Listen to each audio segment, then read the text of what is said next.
একটা রান্নাঘরে আর একটা সরু করিডোর, সব কিছু স্বাভাবিক ছিল। সমস্যাটা শুরু হয় বুধবারের রাতে, রাত 3:17। হঠাৎ তার ঘুম ভেঙে যায়। কারণটা অদ্ভুত। মনে হলো কেউ তার নাম ধরে ফিস ফিস করে ডাকলো। সে উঠে বসে।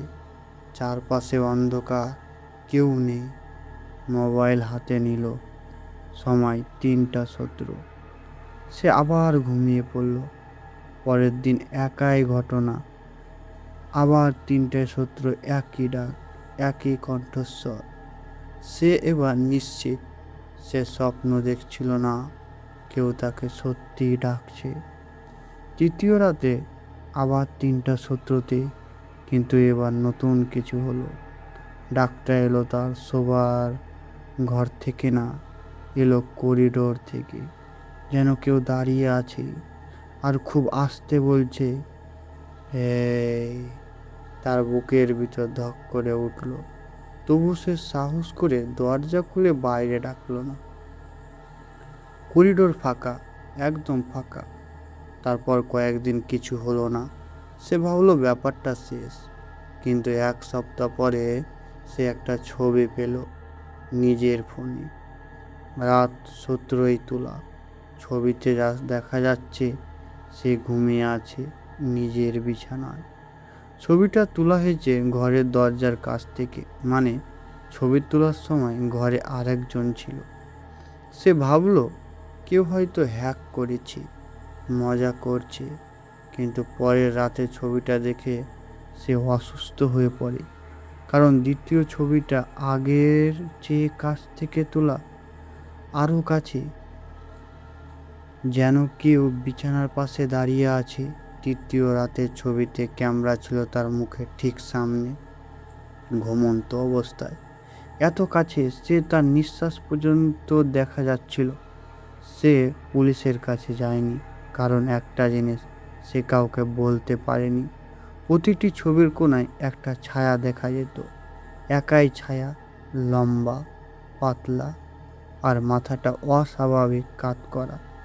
তারপর এলো সবচেয়ে ভয়ঙ্কর রাত, 3:17। আবার সে ডাকলো, এ। কিন্তু এবার সে চোখ খুলেনি। সে অভিনয় করছিল যে সে ঘুমিয়ে আছে। আর তখনই সে শুনতে পেল তার ঘরের দরজায় ধীরে ধীরে খুলছে। কেউ ভিতরে ঢুকলো, ধীরে, খুব ধীরে। পায়ের শব্দ নেই, কিন্তু উপস্থিত আছে। সে অনুভব করছিল কেউ তার বিছানার পাশে দাঁড়িয়ে আছে। 1 মিনিট, 2 মিনিট, 5 মিনিট। লোকটা নাচছে না, শুধু দাঁড়িয়ে আছে তার দিকে তাকিয়ে। হঠাৎ সে অনুভব করলো কেউ তার কানের কাছে মুখ নিয়ে এসেছে। খুব আস্তে বলল, আজকে তুই জেগে আছিস? এই। পুরো শরীর অবশ হয়ে গেল। তার পুরো শরীর অবশ হয়ে গেল, কারণ সে চোখ খুলেনি, কোনো নাড়াচাড়া করেনি। তাহলে জিনিসটা জানলো কীভাবে? পরের দিন সে ফ্ল্যাট ছেড়ে দেয়। সেদিনই একই মুহূর্ত থাকেনি। নতুন জায়গায় উঠে যায়, নতুন জীবন, নতুন ফ্ল্যাট, সব কিছুই ঠিক। প্রায় 3 মাস পরে কোনো সমস্যা নেই। তারপর একদিন অফিসে বসেছিল, হঠাৎ ফোনে একটা নোটিফিকেশন এলো। একটা ছবি, কোনো নাম্বার নেই, কোনো নাম নেই, শুধু ছবি। সে ছবিটা খুলল আর সঙ্গে সঙ্গে চেয়ার থেকে পড়ে গেল। কারণ ছবিটা তোলা হয়েছে সেই মুহূর্তে অফিসে, তার পিছন থেকে।